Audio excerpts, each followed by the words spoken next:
Today on MH News, we're marketing music. Intro's up.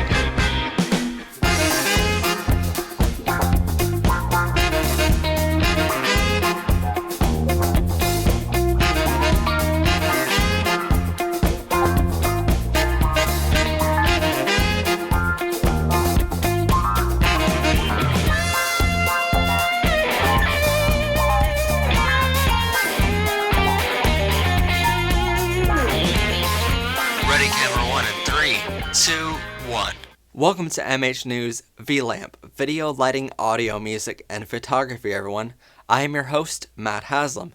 Welcome to Season 3 of the show here. This is Part 3 on our 11-part series in marketing music. So if you have not seen the previous episodes in this series yet, please go back and watch those first, before continuing, as we're going to build on information as we continue.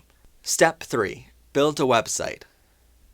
There is nothing in the world that can make you look professional more than a website. There is also nothing more important in marketing than a good website. You can advertise yourself for decades, but without a good website to back you up, you won't look serious in your fans' or your customers' eyes.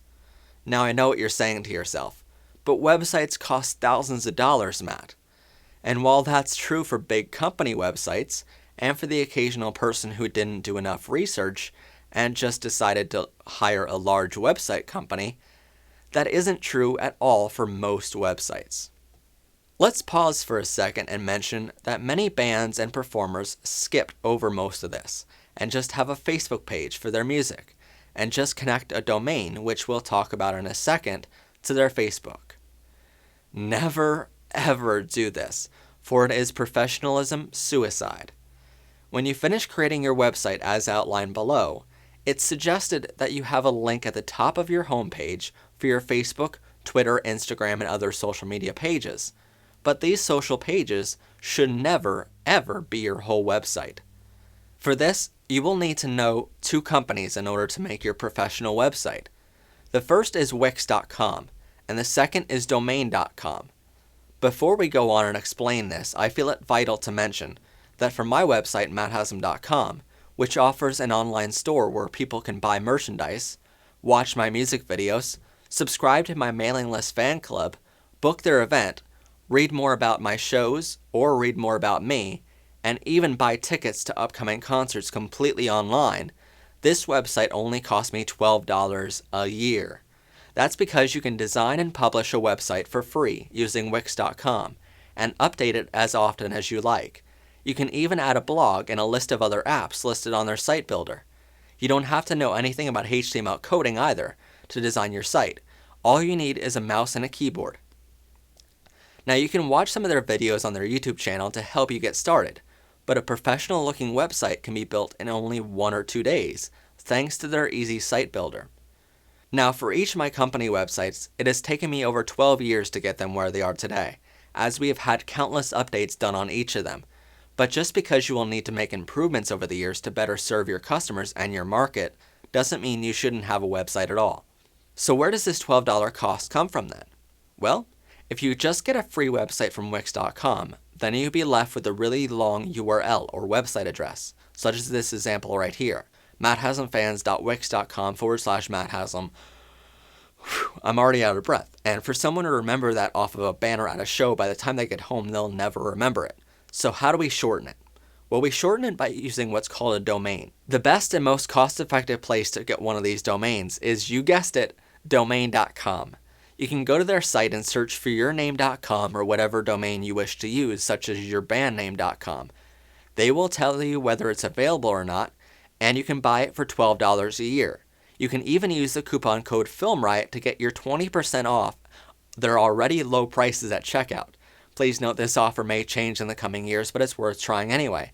As a side note here, it's wise to search for yourname.com or yourbandname.com, as it will tell you whether that band name is already taken, and you can choose another one in its place. You can connect this domain using a mass forward to your site with some help from their incredible customer service team, and even create custom email addresses for yourself through domain.com. For instance, if you had a 5-piece band and wanted an email address for each member, you can do so, such as john@yourbandname.com or steve@yourbandname.com. Then you can do what they call a masked forwarded email. And whenever someone sends to that email address, it is forwarded to your personal email address. This helps if you want to hide your personal email or info from the internet or general population, so you don't have to give out your personal email address just to have some people contact you. No matter the size of your band, I suggest only using one email address for your website though, and that email should be something like the one we use on my website, bookings@matthaslam.com. This way, people know that they are connecting right with your booking agent or the person in charge of your bookings.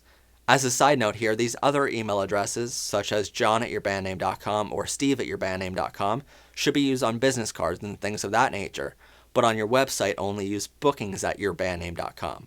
On this website, you want to add a few things to make it professional, such as 1. A homepage, complete with a photo of you or your band, and your form asking for people to subscribe to your mailing list. Again, we'll cover this in a later section. 2. Bio or biography page.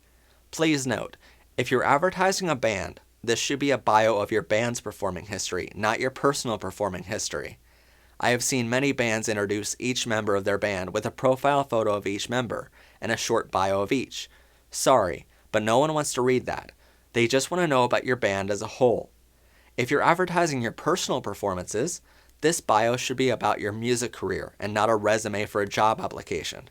No matter what, remember to include your major musical accomplishments, those 3 artists you sound most alike, which we established in step 1, and a little about what you do in your show. Your bio should never be more than 1 paragraph or 2 short paragraphs in length. 3. Discography page. This is a page dedicated to listing the dates in chronological order of the times you are featured in any media, such as local newspapers, television stations, dates you came out with albums, dates you began a tour, etc. Please note, if you don't have many of these to list, it may be best to just include them in your bio and skip the discography page until you have a list of them worth telling separately. 4. Music videos page. List all of the music videos to your page that you currently have. 5. Contact or booking info page. Many people who create a website forget to list a page for their contact info, and if that's the case, why have a website at all? If you have people visiting your website, they obviously want to know more info, so give them a call to action and let them contact you if they want to book you for an event or buy some merchandise.